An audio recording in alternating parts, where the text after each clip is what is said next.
Hello, hello. How are you? Hello, hello, hello, and happy Self-Care Saturday. How are you doing on your 3 days of healthy habits? How did you do? And um, and now we want to maintain momentum and stay on track. And remember, if you get off track, just pick it up at the next meal or the next moment. I know it's helpful for me to renew my focus and be more intentional with exercise and eating and supplements and drinking water and of course the self-care too. And so I wanted to talk a little bit about being intentional with your self-care as it relates to planning delicious and nutritious meals. Self-care is planning. It is being intentional. It is making sure that you know where you want to go and you take steps to get there.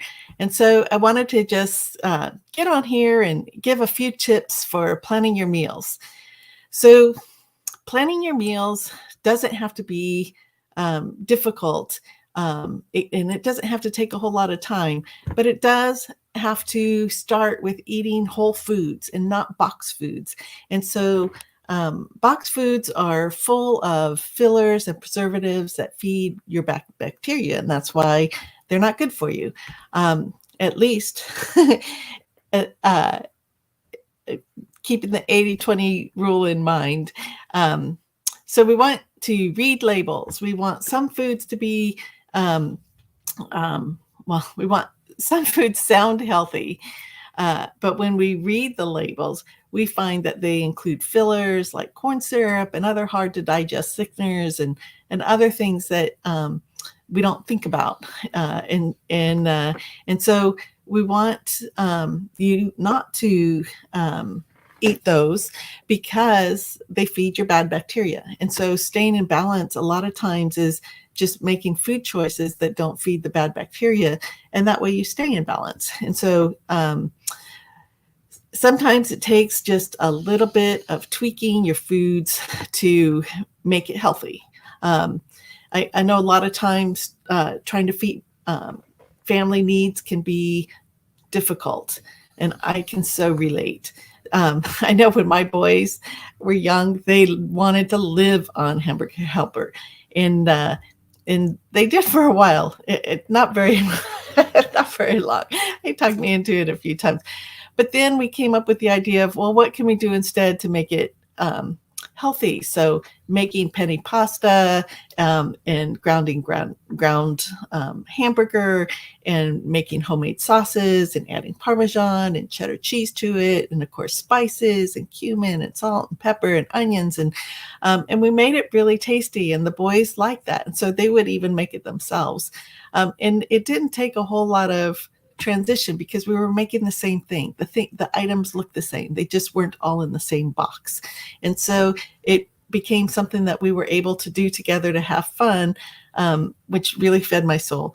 But more importantly, it was something nutritious. And and if I knew then what I know now, I would have added collagen to it too. And I'll tell you why. Collagen breaks down the fibers and when we get to the age of 40, our body's inability to produce collagen, we lose some of that. So it decreases by 25%. And by age 60, it decreases over 50. And so adding collagen to your recipes is something that you can do to really help feed your body. Our body is collagen is the second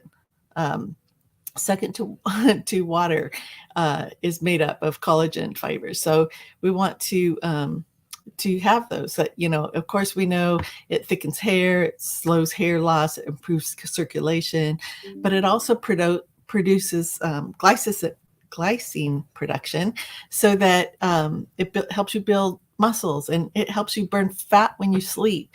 It can reduce those fine lines and wrinkles and improve elasticity and increase the skin's hydration. And it just really is helping your skin stay hydrated, because it helps the hydration process. And it's so good for you. So It's why I like the collagen. It's that the Joyum. But when you're looking for it, just make sure that that you're getting a quality collagen, um, because a lot of collagens are made with protein supplements in or they're not made with it. They're more protein supplements in them, compared to quality ones like Joyum that have prebiotics and antioxidants and biotin and wheat seed and ceramides too. And it's also gluten-free. And so it really helps with also your leaky gut. And it helps with other autoimmune diseases, with some of the repairing of the tissues and restoring some of the cells. So it promotes heart health and hormone balance too. So try including it in your foods. And for instance, try adding it to a protein drink. So it will be a protein and collagen shake, and you can make those delicious. And I'll throw some recipes in there next week. Collagen and bone broth.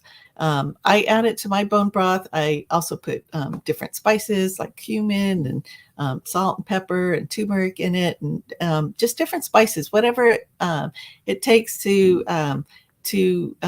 make it flavorful for you. I put it in my salads. On the bag or in my case the jar of collagen, it has the recommended doses. And just remember, that's for maintenance. Now for me, I'm over 60, so my maintenance needs to increase. So I take double the amount that it has there.